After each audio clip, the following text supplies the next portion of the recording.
Welcome to the story of a town that no longer exists. A place once called Rosewood, Florida, where the air smelled of pine and the sound of a piano drifted across the dirt road at dusk. A place built by hands that had once picked cotton, now building homes, churches, and dreams of their own. It was small, no more than 2 rows of wooden houses, a white-painted church, and the laughter of children running through the fields. And at the center of it all was Sylvester Carrier, a proud man, a musician, a craftsman. The kind of man who believed the world could change if you just stood your ground. But in the first week of 1923, that faith would be tested and everything Rosewood was would be swallowed by fire. Before we begin, tell me where you're watching from and whether you believe the land can remember what people tried so hard to erase. Because once you hear what happened here, you'll never walk through silence the same way again. It began, as so many tragedies do, with a single scream. A woman in the nearby town of Sumner, a story half whispered, half invented, and by sunrise, that story became a spark. By noon, the spark became a rumor. And by nightfall, that rumor rode on horseback toward Rosewood, carrying torches and hate. Inside one small house, Sarah Carrier gathered her grandchildren beneath the bed. "Don't move," she said softly. "Don't breathe." Outside, boots crushed the pine needles. The men were shouting names they didn't know, names that would never again be spoken aloud. Sylvester stood by the window, his hands steady on his rifle. He wasn't a soldier, but he knew what it meant to fight for a home. He had seen too many men lose theirs to lies, to mobs, to history's silence. So he stood. He waited. He refused to run. When the first gunfire shattered the quiet, the house filled with smoke and splinters, the air thick with the smell of fear and fire. The piano in the next room was silent now. By dawn, half the town was gone. By week's end, Rosewood had vanished from the map. For 70 years, no one spoke its name. Survivors fled north to Gainesville, Jacksonville, and beyond. They built new lives, raised new children, and carried their silence like a wound that never closed. But history doesn't die, not really. It lingers in the soil, in the trees, in the wind that still hums through Levy County. And if you listen closely, you can still hear that piano. Faint, fragile, a hymn for those who never came home. Welcome to Rosewood. A town buried by fire and remembered by those who refused to forget. The year was 1923. The first week of January. The South was breathing heavy with change, and yet nothing had changed at all. The war was over. The soldiers had come home. But the lines that divided America were still drawn deep into its soil. Black veterans who had fought in France returned with medals on their chests, but when they walked through southern towns, they still had to step off the sidewalk for white men passing by. And in that quiet tension, that uneasy calm between wars, there stood a small town tucked beneath the tall pines of Levy County, Florida. They called it Rosewood. A town that by all logic, by all prejudice, by all the unwritten laws of its time should not have existed. But it did.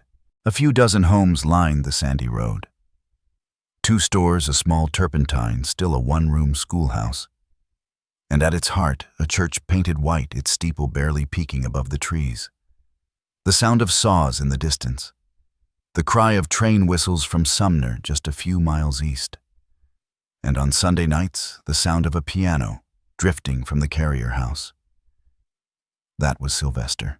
He was the kind of man people remembered, educated, strong, proud. The kind of man who read newspapers aloud to neighbors who couldn't read them for themselves.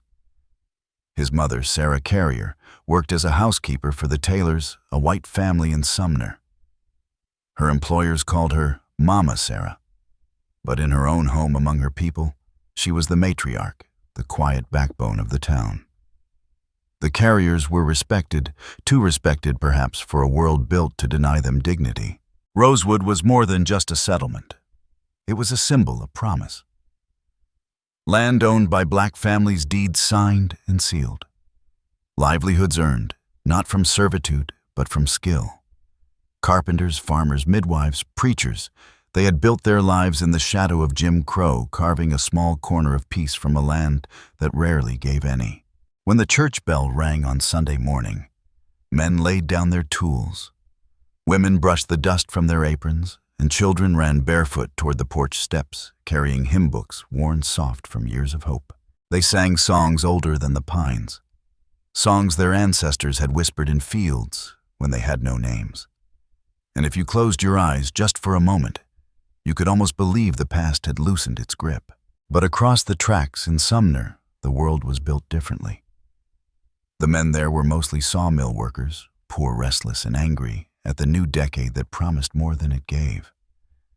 They drank hard, worked harder, and feared anyone who lived free without their permission. To them, Rosewood was a problem, a town too independent, too quiet, too sure of itself. In that Florida winter, the air was dry, and all it needed was a spark. The official record, in its cold precision, says this: January 1st, 1923. A white woman, Mrs. Fannie Taylor of Sumner, reported an assault by an unidentified Negro. That line appears in multiple newspapers: the Ocala Evening Star, the Gainesville Sun, the Times-Union. But what it doesn't say, what no paper dared to print, was that Mrs. Taylor's husband, James, had left for work that morning, and that when he returned, she was bruised and crying, and that she refused to name who had hurt her. A rumor began. A shadow took shape. Within hours, men were riding down the dirt road toward Rosewood, guns in their saddlebags, hatred in their eyes. They said they were looking for a man named Jesse Hunter, a fugitive from a nearby chain gang. But Jesse Hunter was a ghost, a name used to justify whatever they wanted to burn. The sheriff of Levy County, Robert Elias Walker, was a man who understood that mobs were easier to start than to stop. He wired to Gainesville for help, begged the governor to send deputies, but by the time reinforcements came, the first houses in Rosewood were already burning. The telegraph records show the date and time: January 5th, 1923, 8:47 p.m. That's when the silence of Rosewood cracked open. But before that night, there was still a fragile peace. People still walked to church, still bought flour from the general store, still waved to white travelers passing on the road.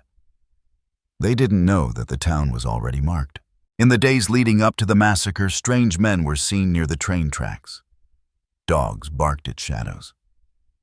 Sarah Carrier told her son that something felt wrong. Sylvester nodded, but he kept playing the piano, his hands trembling only slightly as he reached for the final chord. Sometimes people can feel history coming before it arrives. They just don't know what name to give it.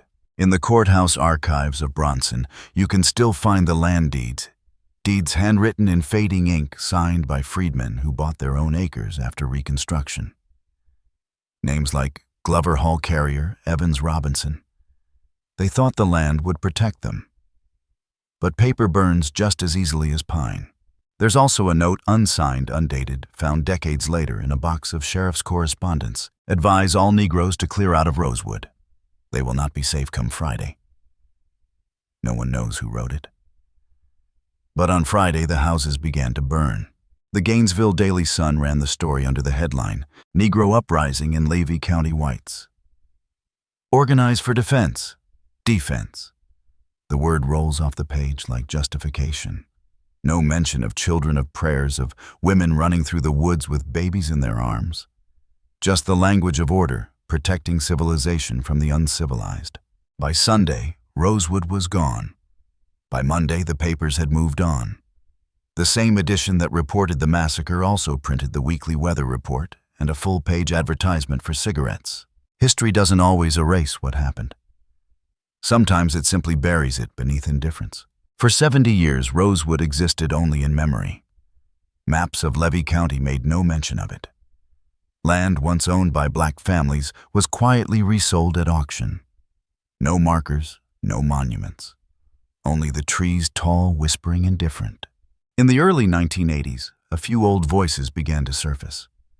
A man named Arnett Doctor, born decades later but raised on the stories of those who survived, started to ask questions that no one in Levy County wanted to answer. He found descendants scattered across Florida and Georgia. He found birth certificates with place of origin Rosewood. And he found silence thicker than smoke. Journalist Gary Moore followed the trail next. He knocked on doors. He sat in kitchens with people who trembled when they spoke. One woman, Roby Morton, a survivor, said she was only 6 when the mob came. She remembered hiding in a swamp for 3 days. She remembered the smell of kerosene and sugar burning together. She remembered her mother saying, "Don't look back. Don't ever look back." And then she whispered something that still haunts the archives. "When we came out, we weren't from Rosewood anymore. We were from nowhere." The photographs from that era are scarce. Most were destroyed with the homes. But there's one image found in a forgotten church ledger showing a young man standing beside a piano light, falling across his face through the window. The caption reads, "Only S. Carrier, 1922. His eyes are calm, proud, unaware. No smoke yet, no ruin. Just the stillness before history changes its course." Today, the site of Rosewood is quiet. Too quiet. Pine roots have lifted the earth where the houses once stood. The air smells of resin and rain. On some days, the wind sounds like the breath of the past, a low hum between the branches. And if you listen closely, you might think it's the echo of that piano, or maybe just the earth remembering what it lost. Because that's the thing about stories like this, they don't really end. They wait. They wait until someone is brave enough to say the name again. Rosewood. A name that was almost erased, now spoken aloud again after 70 years of silence. And so, before we move forward, before we reach the fire, the fear, the flight, we must stand still here in this place, between history and memory, and ask the question that began it all. How could a single lie carry enough weight to destroy an entire town? The morning after the rumor began, the air in Levy County was still. But beneath that stillness, something had shifted. A crack in the ground, a tremor in the air. The quiet before history turns violent. By sunrise, horse tracks already marked the sand road between Sumner and Rosewood. No one had seen who rode in the night, but everyone could feel it.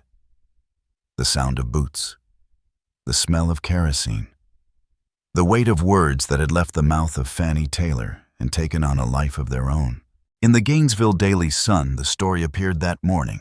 Just a few lines, but enough. White woman attacked by Negro. Pursuit underway. Posse forming. That word posse looked harmless in print. But in Florida, 1923, it meant something else. It meant rifles pulled from closets. It meant crosses lit at night. It meant men who wore justice like a mask. And by the time that paper reached Bronson Cedar Key and Chiefland, the story had already twisted. Some said the attacker had escaped into Rosewood.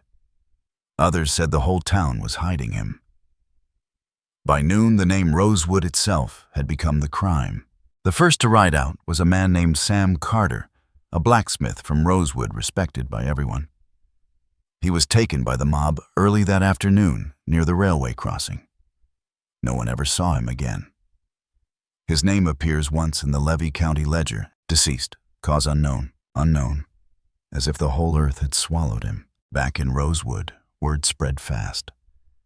The Carrier family closed their doors. Sarah gathered the children. Sylvester checked his shotgun and set it by the window. He could hear the faint hum of insects in the woods, and beneath that the sound of something else. Horses, moving closer. He told his mother to hide the grandchildren. He told the others, "If they come, I'll hold them here long enough for you to run." His voice was calm, steady, but his hands trembled as he loaded the shells. Outside, dusk was falling. The smell of smoke drifted from Sumner pine and oil, thick and bitter. A neighbor named James Carrier tried to reach the sheriff, but by the time he returned, he was bleeding from a gunshot wound. He didn't make it home. The church bell rang once a warning. Then the forest swallowed the sound. Witnesses would later tell the same story, different in detail, identical in feeling. A line of men on horseback. Faces hidden under wide hats. torches held high, their light cutting through the cypress branches. They surrounded the carrier house. One shouted, "Send him out." "We know he's in there," but no one moved. The house stood quiet, a small wooden box in the middle of a dark sea. Sarah whispered a prayer. Sylvester stood by the window, eyes fixed on the tree line. Somewhere beyond the firelight, he could see his reflection in the barrel of his gun. The first shot came from the dark. A window shattered. Then another. Then a storm of bullets tearing through the walls, splintering wood, shredding the curtains his mother had sewn by hand. Sylvester fired back. Once, twice, 3 times. One of the men outside fell, no one ever knew who. But that single act, that single heartbeat of resistance, changed everything. Now it wasn't just a manhunt, it was war. By midnight, the house was surrounded. Inside, the air was thick with smoke and dust. Children cried silently under the bed, Sarah's hands shaking as she pressed them close. Sylvester reloaded, whispering to himself, "They won't take us alive." Some say the piano was still standing, then keys, splintered strings, broken, a ghost of sound in a room about to collapse. Others say he used that piano as a barricade, tipping it over, pressing his back to it while he fired into the dark. No one can prove it. But in the stories passed down, the piano becomes a symbol. Music turned to defiance, grace turned to survival. By morning, the carrier house was in ruins.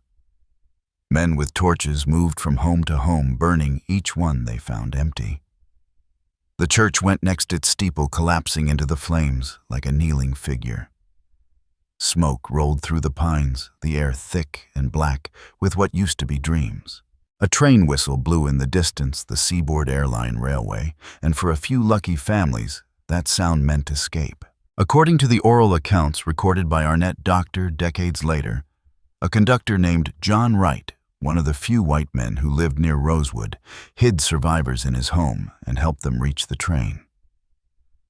At night, he led them through the swamp, one by one, barefoot and terrified, until they reached the tracks near Otter Creek. He risked his life and his family's to get them out. Some made it, some didn't. The forest swallowed the rest. One woman, interviewed in 1983, said she remembered the sound of her baby crying in the dark. She pressed a hand over his mouth to keep him quiet. When the crying stopped, she thought it was just sleep. By dawn, it wasn't. She never said his name again. The newspapers printed a different story. They called it the Rosewood Affair. They said black men had attacked first, that they were rebels, agitators, criminals. They said the mob was restoring order.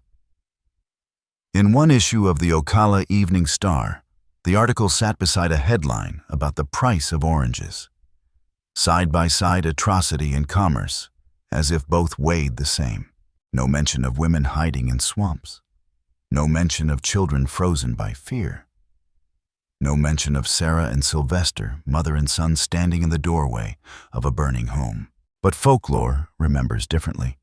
In the oral stories passed down through the families, it said that on the final night, as the last flames died and the mob moved on, a sound rose from the ashes. Some say it was the wind. Others swear it was the piano. A faint melody, broken and slow, carried through the smoke like a hymn. They called it the song that wouldn't die. Old folks in Levy County still talk about it.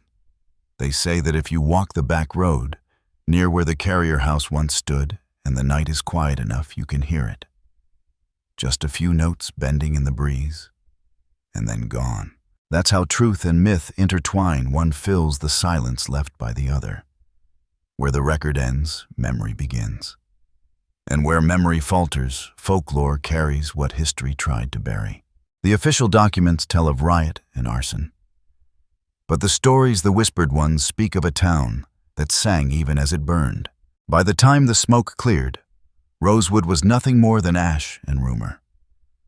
The sheriff's men reported no remaining structures. The death count unknown. The survivors scattered. The land unclaimed for decades. And yet, when the wind moves through Levy County, through the same pines that once shaded the carrier home, there's a rhythm to it, almost like breath, almost like music. Some say that's nonsense, that folklore romanticizes tragedy. But folklore is often the only thing left when truth has been erased by those who wrote the records. Every witness tells a different version, but they all agree on one thing: the night didn't end when the flames went out. The sound lingered. The smell of smoke clung to the air for weeks, and for years after the people of Levy County spoke of lights moving through the trees at night, soft flickering like lanterns, searching for something lost. They called them the wandering souls of Rosewood. So where does fact end, and where does legend begin? Maybe they were never meant to be separate. Maybe the truth of Rosewood is not in the reports or the headlines, but in the silence between them, in the pause where a mother whispers a name she's not supposed to remember, in the sound of wind that might be a piano, in the soil that refuses to forget. The carrier name would vanish from public record by 1925, but in the census books of Gainesville, in the school rosters of Jacksonville, and in the church rolls of St. Augustine, their descendants appear quietly, bearing the same eyes, the same silence, the same unspoken memory of fire. This is how a town disappears, not just with burning, but with forgetting. One page missing from a ledger, one story changed in a paper, one child told never to speak again. But memory, true memory, has its own stubbornness. It hides in songs and photographs, in the way a story trembles when it's told too softly. It hides in the wind that crosses a land once called home, and somewhere even now, the song still plays. Low, fragile, but unbroken, because Rosewood may have been erased from the map. But in the echoes of that night, it still lives. The first houses burned before sunrise. And by the time daylight touched the pine trees, the road between Sumner and Rosewood had become a corridor of ash. No one spoke of it that morning, not in the papers, not in town hall, but everyone knew. The smoke was visible for miles, a gray pillar twisting above the trees like a silent cry. Crows circled low. The forest smelled of oil and sorrow. The day after the carrier house fell, the mob returned larger, louder, drunk on their own certainty. Dozens of men, some on horseback, others in Model T trucks. Faces hidden under handkerchiefs, guns across their laps. They said they were cleaning out trouble. But trouble by then had a face, and that face was every man, woman and child still breathing in Rosewood. Inside the swamp, the survivors waited. Women clutching their children, men bleeding, whispering prayers under their breath. The sound of mosquitoes hummed like electricity in the humid air. And in the distance, gunfire, echoing, fading, echoing again. Sarah Carrier, the matriarch, had not survived the night. Some said she was shot while shielding a child. Others said she died quietly in the burning house, her hands still folded in prayer. No one truly knows. Her name disappears from record that week, only to reappear decades later, on a list of the dead compiled by descendants. Her son, Sylvester, the man who had fought back, vanished into the swamp with a handful of others. Some claimed he was killed that same night, his body buried under fallen cypress.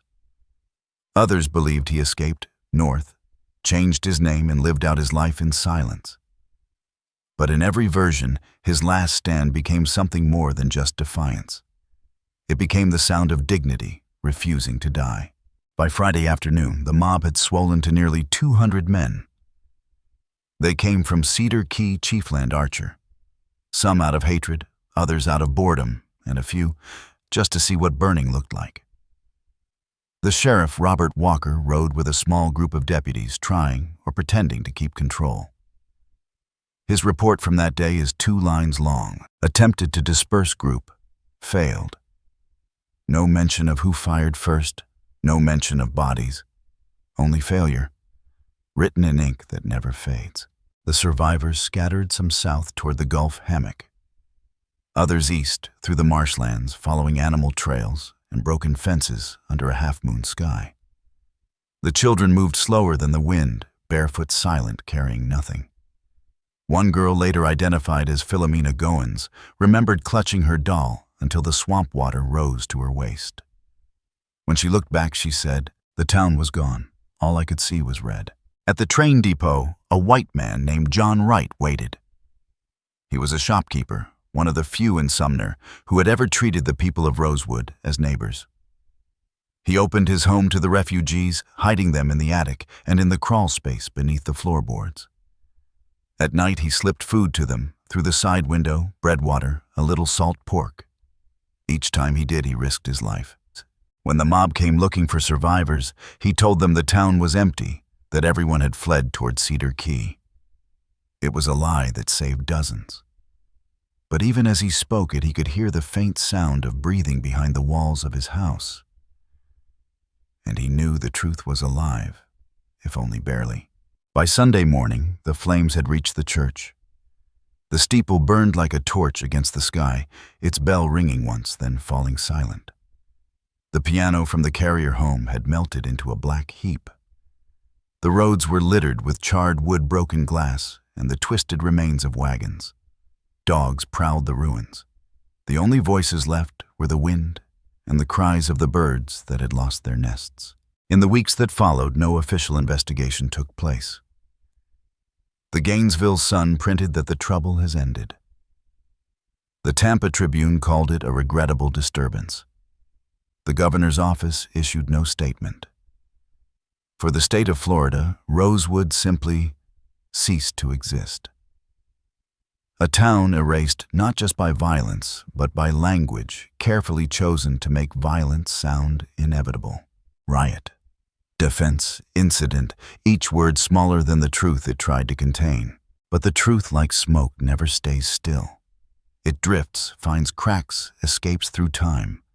In the decades that followed, fragments of it surfaced in unlikely places. A railway manifest showing special orders on January 6, 1923. A passenger train running unscheduled west to east, stopping briefly near Otter Creek.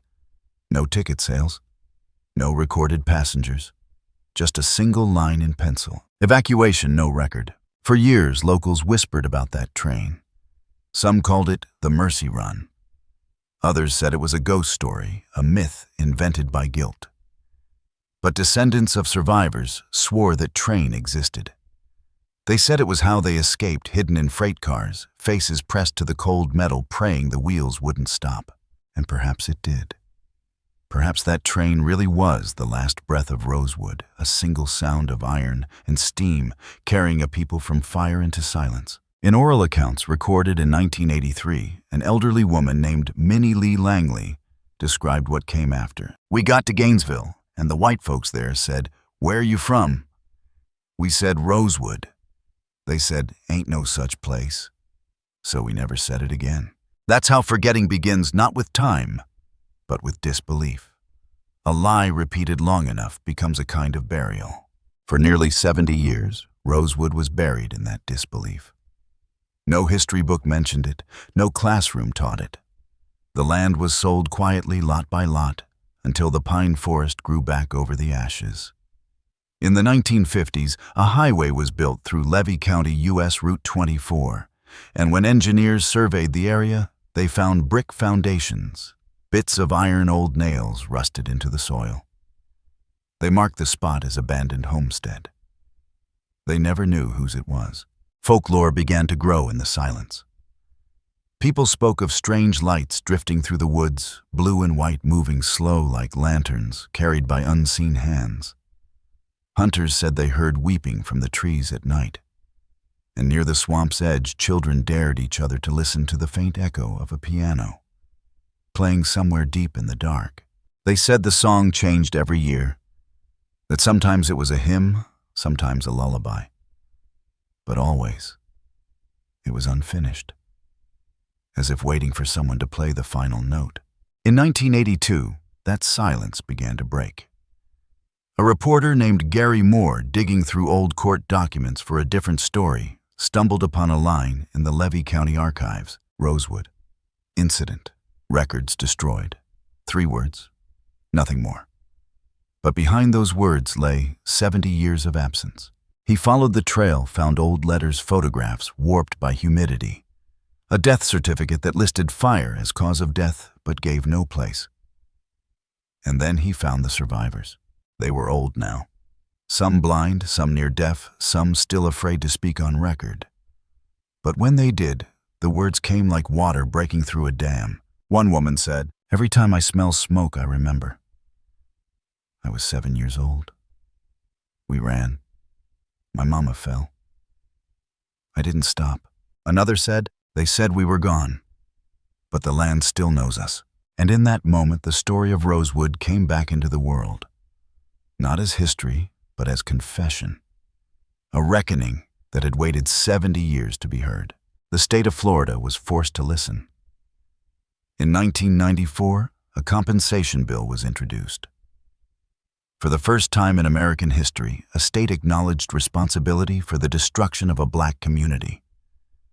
The survivors who were still alive received reparations $150,000 each. It wasn't justice, but it was something. At the ceremony, one woman said quietly to the governor, "We don't want your money. We want our name back." Today there is a small green sign on Highway 24. It reads simply, Rosewood, historical site. Cars pass it every day, most without slowing down, most without knowing that beneath the asphalt lies the foundation of a town that once sang. The soil is soft there, darker than the rest. Pine needles cover the ground, and if you press your ear to the wind, you can hear it. That same hum, like the low sound of a hymn beneath the earth. This is what Rising Incident really means. Not just the fire, but the silence that followed it. Not just the mob, but the words that justified it. Not just the burning, but the forgetting. Because after Rosewood, there were other towns. Dozens more buried in the same way. Ocoee, Tulsa, Elaine, Forsyth. Each with its own smoke, its own missing pages, its own incident filed away in a courthouse drawer. And so Rosewood is not just a place, it's a pattern. A map of America's hidden towns, each erased under the same sky, each whispering to the next, "Don't let them say we weren't here." The fire burned for 3 days, but the silence lasted for 70 years. And in that silence, a kind of ghost took root. Not the ghost of a single person, but of a memory too large to stay buried. When the wind moves across Levy County now, it carries both truths, the fact of what happened and the folklore of what refuses to die. Somewhere in between those two, between record and remembrance, between smoke and silence, that's where Rosewood still lives. And that's where we must go next. For 70 years, the story of Rosewood lived underground. It moved like roots beneath the soil, unseen, silent, patient. Not gone, just waiting. Families who had fled, scattered across Florida, Georgia, and beyond. They carried little: a photograph, a Bible, a burnt locket, a folded deed wrapped in cloth. They told no one where they were from. Rosewood became a word they didn't dare to say aloud. Because words can bring back ghosts, and ghosts they feared could bring back fire. In Gainesville, in Jacksonville, in Tampa, children grew up hearing fragments. A grandmother who fell silent when someone asked, "Where were you born?" An uncle who flinched at thunder, mistaking it for gunfire. A mother who would wake in the night whispering, "Run, child, keep running." And the children thought these were dream stories made to scare them into obedience. They never knew they were echoes. The official records for decades said nothing. The courthouse in Bronson had a blank space where the name Rosewood should have been. No census entries after 1923. No deeds, no deaths recorded except for fire. It was as if the town had never existed at all. But memory, real memory, is hard to kill. It survives in gestures, in silences, in the way old people stare at the horizon too long. And so, through the 1940s and 1950s, whispers began to stir. Among the elders, those who still remembered the smell of pine sap burning. The story persisted. They told it at kitchen tables, in church basements, on front porches, when the evening grew quiet, always in low voices, always with someone looking over their shoulder. "Don't let them hear you," they'd say. They don't want this story told. By the 1960s, a new generation began to ask questions. The civil rights movement was sweeping across the South Montgomery, Selma, Birmingham, but in Levy County, the past was still buried under fear. Rosewood wasn't a rallying cry. It was a scar. And scars in those days were hidden, not healed. A few teachers tried to find records, but the county clerk's office told them no such town. A librarian in Gainesville searched the microfilm archives, nothing. Even the map makers had erased it. Where Rosewood once appeared on the Atlantic Coastline Survey, there was now a blank space marked simply forest. The land had reclaimed the evidence, but it had not forgotten. Then came the 1980s, a time when America was beginning to look backward to re-examine its hidden chapters. And it was then that a man named Arnett T. Doctor, the son of a Rosewood survivor, decided that silence had lasted long enough. He was not a historian. He was not a politician. He was simply tired of knowing a truth no one else believed. So he began to dig through old family boxes, through forgotten county ledgers, through the fragments of a history everyone had tried to erase. He found stories that didn't match the headlines. He found letters from survivors asking for help that never came. He found a piece of burnt wood wrapped in cloth and labeled in careful handwriting from Mama Sarah's house. And he found people, men and women now, in their 70s, 80s, who still carried the fear in their voices when they spoke the word Rosewood. Arnett gathered them together. He recorded their testimonies hour after hour, tape after tape. Voices trembling, pausing sometimes, breaking. Each one describing the same night, the same road, the same smell of smoke. One man said, "They said we started it, but we was the ones running. We was the ones hiding in the swamp." Another said, "When I close my eyes, I still see the fire on the trees. It don't go away." And slowly, what had been folklore began to look like evidence. In 1982, a journalist, Gary Moore, found Arnett's notes. He traveled to Levy County expecting to find a ghost story. Instead, he found proof. He found the St. Petersburg Times archives with one line buried deep in a January issue from 1923. "Trouble at Rosewood, several Negroes dead." No follow-up, no details, no outrage. Just a line. A wound disguised as punctuation.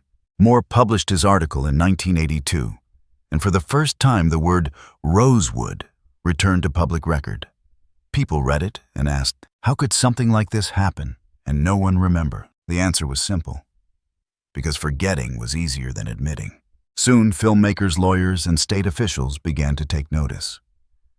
In 1993, Florida commissioned a formal investigation. It took over a year, historians combing through archives, interviewing survivors, cross-checking every rumor, every ledger, every photograph. The final report was more than 100 pages long. It confirmed what families had said for decades. Rosewood was burned by a mob of white citizens. 6 confirmed deaths, likely many more. Property destroyed. Land stolen. No arrests made. The state of Florida called it a tragic event. But for the families who had lived through it, it was something deeper. A wound finally uncovered to the air. And yet, as truth emerged, so did myth. Because some stories refused to fit neatly inside a report. They came from dreams, from nightmares, from the blurred edge, where memory and haunting meet. One story tells of a boy who never made it onto the train. He was seen later, years later, walking the back road near Otter Creek at night. Barefoot, covered in soot, carrying a small wooden cross. They say his eyes were bright, but empty. And when people called out to him, he never answered, just walked into the trees, vanishing where the swamp begins. Another tale passed down through the church elders speaks of a light that moves through the forest every January. Blue-white, drifting slow, as if someone were still searching for home. Locals call it the Rosewood light. Skeptics say it's swamp gas. Believers say it's the souls of the families who never found rest. And somewhere between those two explanations, the truth hums quietly, refusing to choose sides. Folklore in Rosewood is not superstition, it's survival. It's how people remember when the records refuse to. Every whisper, every ghost, every note of that phantom piano, they are acts of resistance. A way of saying, we were here. And maybe that's why the land itself feels alive when you stand there. Because memory, when denied, doesn't vanish. It seeps into the ground. Today, the descendants of Rosewood gather every January. They come from Miami, from Atlanta, from Chicago, carrying flowers, candles, and faded photographs. They walk through the pine woods along Highway 24 to a clearing marked by a single green sign, Rosewood Historic Site. They stand in silence for a moment, listening to the wind move through the trees, and then someone begins to hum. Just a tune at first, low, steady, and then another joins in. And suddenly the air is filled with voices singing the same hymn that was sung on New Year's Day, 1923. We have come this far by faith. The words rise, drift, and fall, carried by the same wind that once carried the smoke. It is not a song of mourning. It is a song of return. That is the dual truth of Rosewood, the archival and the ancestral, the document and the ghost. The official record says it happened, but the folklore says it still happens, because the past doesn't stay buried, not here. It breathes through generations, through names written and rewritten, through stories told in whispers, so that the world won't steal them again. And sometimes when the night is too still, descendants say they dream of the town as it was before the fire. The church white and clean. The sound of a piano spilling out of the carrier house. Children laughing by the road. A world where the air smells of sawdust and sugar, not smoke. They dream it not as fantasy, but as memory restored.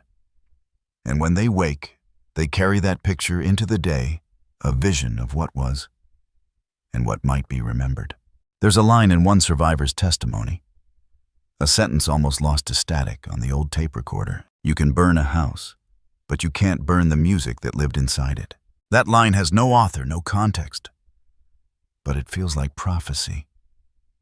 Because every January when the sun hits the pine trees just right, and the air hums with heat, that music seems to rise again, floating above the soil, like the shimmer of something half real, half remembered. And maybe that's how history heals, not by erasing the scars, but by teaching the living to listen to the echoes. By standing in the quiet and admitting that silence, too, has weight. Rosewood is no longer just a town, it's a threshold. Between what was done and what was denied. Between fact and folklore. Between the living and the remembered. And as you walk its empty road today, the ground feels soft, as if every step presses on a heartbeat, still pulsing beneath the earth, because some places never die. They simply wait to be heard again. Every story has a moment when silence begins to crack. For Rosewood, that moment came 70 years too late.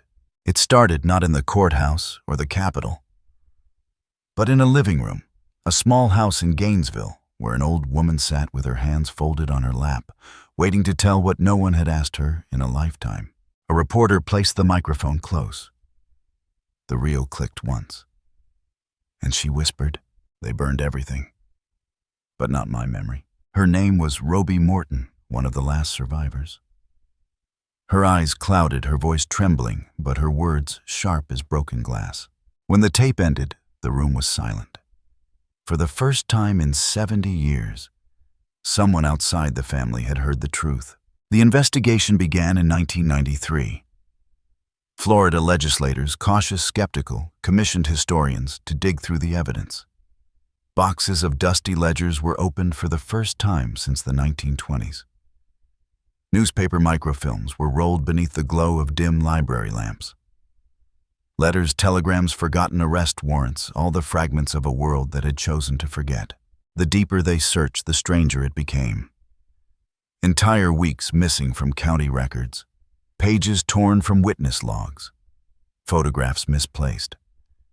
Even the governor's archives showed a gap, a stretch of days simply labeled storm damage. But there had been no storm that week, only fire. The historians wrote it carefully, each sentence a blade slicing through decades of denial. They documented names: Sarah Sylvester, Sam Carter, the Wright family names that had survived only in whispers. They verified the land deeds. They traced property stolen and resold under other names. And as they worked, something began to shift in the air. The silence, once heavy, began to tremble. In January 1994, the findings were presented to the Florida legislature. A state official read aloud, the summary voice steady, formal, bureaucratic. The evidence confirms that in early January 1923, a racially motivated mob destroyed the predominantly black town of Rosewood, Florida. Multiple deaths occurred. No arrests were made, no prosecutions followed. The words hung in the air, flat, clinical, yet behind them, the ghosts stirred. In the gallery, descendants sat holding photographs. Old faces, new eyes. Generations watching history unbury itself. When the session ended, one woman stood. Her name, Mary Hall Daniels, the last living witness to the massacre. She was 82. She walked slowly to the microphone. Her hands shook, but her voice was fire. "We was there," she said. "We ran through the woods. We saw our homes burn. We hid under that swamp water for 3 days. Don't tell me it didn't happen." I remember. Her words echoed through the chamber, and for a moment you could almost hear the wind, outside the old pine trees, whispering in reply. The Rosewood compensation bill passed that spring. The first of its kind in U.S. history. For the first time, a government acknowledged its role in the destruction of a black town. The survivors who remained received $150,000 each, money that could never buy back the dead, but served as proof that their story was no longer invisible. One legislator wept as he signed the resolution. He said, "This is not charity. This is correction." But outside the Capitol, beneath the bright Florida sun, the descendants knew it was something else. It was resurrection. Still, there were those who resisted. Some locals in Levy County refused to speak. Others denied everything. One man told a journalist, "My granddaddy said that town never existed. You folks made it up." Denial even then was another form of violence, a quieter one. It burned through the decades like slow fire. But the truth would not stay buried. When the film Rosewood was released in 1997, Hollywood's retelling of the tragedy, many in Florida saw the name for the first time. Crowds wept in dark theaters. Others walked out unable to face the reflection on the screen.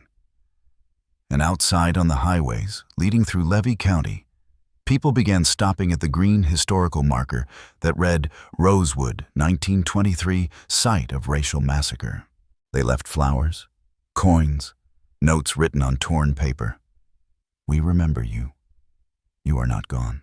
The ground beneath that sign grew darker with each passing year, as if the soil itself was absorbing the words. But Rosewood's story didn't end with apology or film.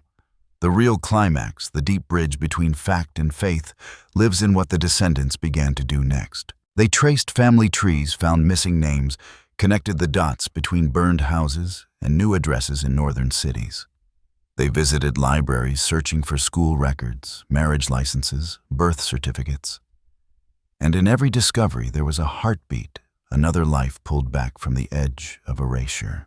One woman found her great-grandmother's Bible in a cousin's attic in Atlanta, pages, brittle edges blackened by smoke. Inside the cover, written in pencil, were 5 words: "This land was ours once." She wept as she held it because proof at last had a scent. It smelled like paper and ash. Others went to Rosewood itself, or what was left of it. They stood beneath the tall pines, listening to the wind move through the trees like breath. Some said the air there felt heavier, as if history itself still hovered, unwilling to leave. A few visitors swore they heard sounds, soft far away, like footsteps on wooden floors that no longer exist. A child's laugh carried by the wind. A piano note, faint, broken, lost in time.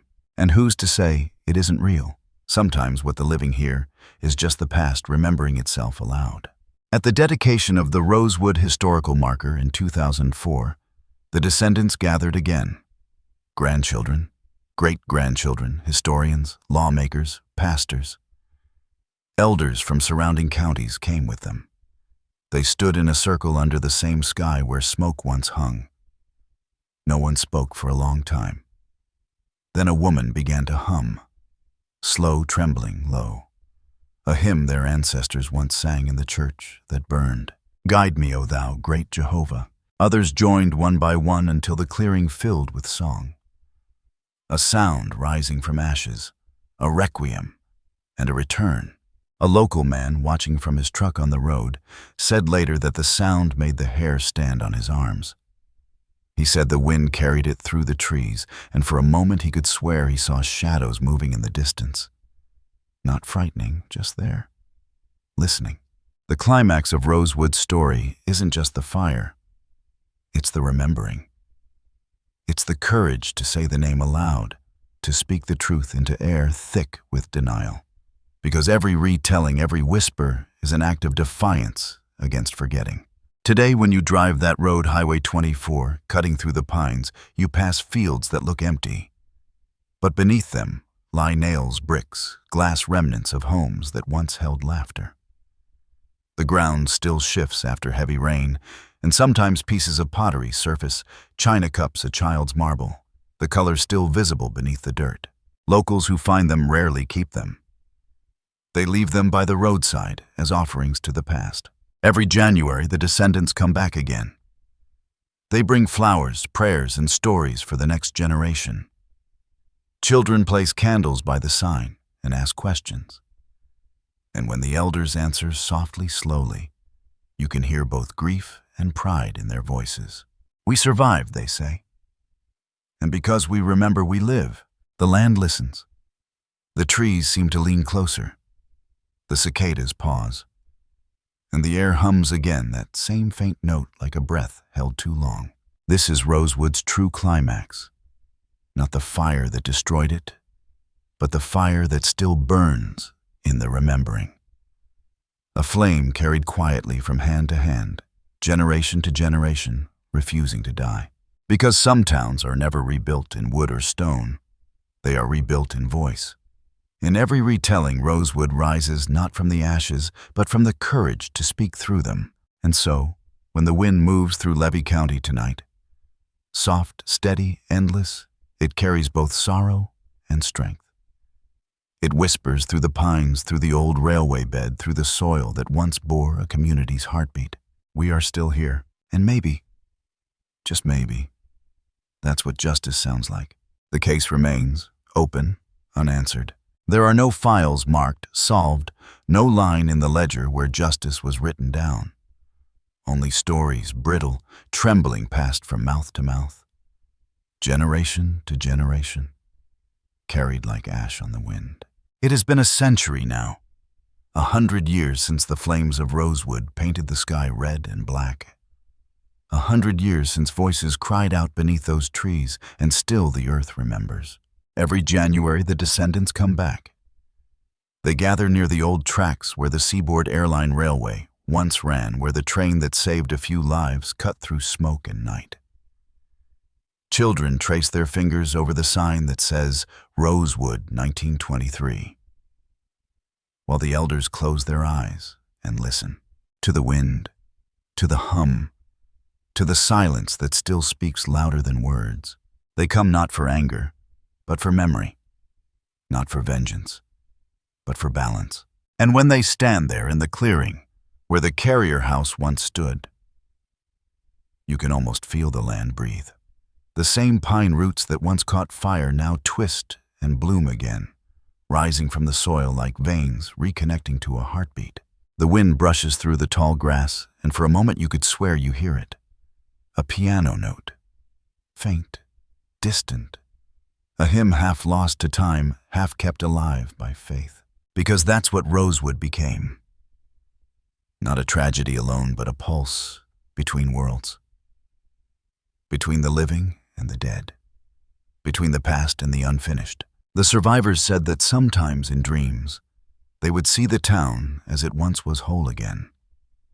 The church white against the morning light, the sound of saws from the mill, children running barefoot through the fields. And on the porch of the Carrier home, a man with a brimmed hat, hands resting on a piano, smiling quietly toward the horizon. They said that in those dreams, he never speaks. He just plays slowly, gently, and the melody carries through the air like forgiveness. In Gainesville, a museum keeps a small display now. A single brick from the original church, a burned hymnal, and a black and white photograph of the survivors at the 1994 hearing. Their faces lined, eyes steady, standing together in front of the state seal. The caption reads, "They came to reclaim their name." But what the caption doesn't say, what the glass case cannot hold, is the sound of those names being spoken aloud again after 70 years of silence. Sarah, Sylvester, Carter, Hall, Goins.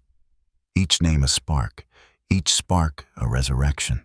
And still the questions linger. Why did it take 70 years for the world to listen? Why did the archives stay locked so long? Why does history choose which fires to remember and which to let burn unnoticed? There is no clean answer. Only the truth that nations like people often build their peace on buried things. But buried things grow roots, and those roots push upward, cracking stone, breaking silence, until they find air again. Rosewood was one of those roots. Today, historians teach it in classrooms. Children write essays about it. Tourists stop by the marker and ask questions. And yet, when the sun sets behind the pines, when the road grows quiet and the last car has passed, it is still the land that tells the story best. Because memory is not just what we speak. It's what the world around us refuses to forget. The soil holds iron traces of nails that once built houses. Under the moss, there are bits of glass window panes, melted by the heat. And somewhere deeper still, ashes of hymn books and piano keys, fused together by fire and time. They lie there still, not as relics, but as witnesses. Every January as dusk falls, the ceremony ends the same way. Someone, usually a child, lights a single candle beneath the sign. No speeches, no applause. Just a flame, flickering against the dark. And as it burns, the wind moves through the trees, soft, rhythmic, steady, a sound like breathing. An elder stands beside the child, hand on their shoulder, and says quietly, "You see that light? That's what remembering looks like." The child nods, eyes wide. The elder smiles, and the land somehow seems to exhale. There's an old saying among the families, "The dead don't rest where lies are told." For Rosewood, truth was the only burial that ever mattered. Now, after a century, it has finally begun. But history has its own way of circling back. Because even as Rosewood was being remembered, other towns began to rise from their silence. Ocoee, Forsyth, Tulsa, Elaine. Names long buried, now spoken again like old prayers. Rosewood was the first, but not the last. And through its remembrance, an entire map of forgotten places began to glow again. One historian described it best. Rosewood was not just burned to the ground, it was burned out of memory. But memory, like music, has an echo. Even if you stop playing, the sound lingers in the air. And maybe that's why even now, when the sun slips low over Levy County, the light turns gold, the air thick and warm. It feels as if something unseen is still moving through those trees. Not ghosts, not grief, but endurance. Sometimes at dusk, drivers on Highway 24 say they see a figure. A man in old clothes standing by the tree line, looking toward the horizon. He never moves. He never waves. He just stands there watching the road that once led home. And by the time you turn your head for a second look, he's gone. Folklore, perhaps. But in a land where truth itself became myth, sometimes myth is the only way truth can survive. When you think of Rosewood now, don't think of the fire first. Think of the music. Think of the hands that built the voices that sang, the children that laughed before the silence came. Because tragedy alone is not memory. What endures, what truly lives, is the courage to sing again after the silence. And so the film of history plays on. The frame flickers, the image fades, the smoke thins, but the sound remains. The soft hum of resilience, the quiet note that carries through centuries. A song once played in a small Florida town, now echoing in classrooms, documentaries, prayers, and whispers. That's the real Rosewood. Not ashes, but echo. Before we end, close your eyes for a moment and listen. Do you hear it? The wind in the pines? The faint sound of a hymn? The memory of something that refuses to die? That's them. That's all of them. Still here, still singing. If you've watched this far, take a breath and remember their names. Leave a comment below. Tell us where you're watching from. Tell us what the word remembrance means to you. Because stories like Rosewood don't belong to the past. They belong to everyone who's willing to keep the silence from closing again. And when you share this story, you help the world remember that even the smallest town, the quietest place, the name almost lost to smoke, can rise again in the telling. Rosewood, 1923. Not a tragedy, but a testimony. Not an ending, but an echo. And if you listen long enough, you'll hear it too. We are still here,